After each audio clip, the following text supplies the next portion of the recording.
Hey guys, in this video we're going to go over how to transfer BNB from Binance to Changelly. The first thing I want you to do is go ahead and get your wallet address from Changelly for your BNB.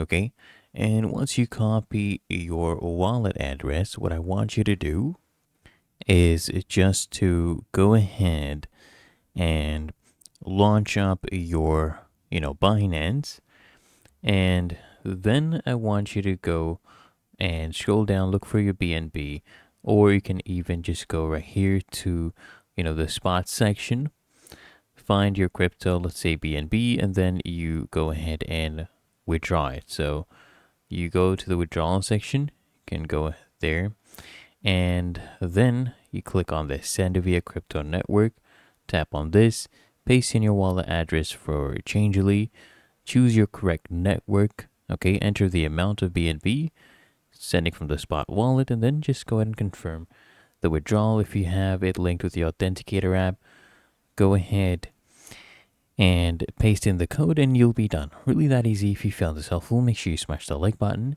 subscribe to App Mentor.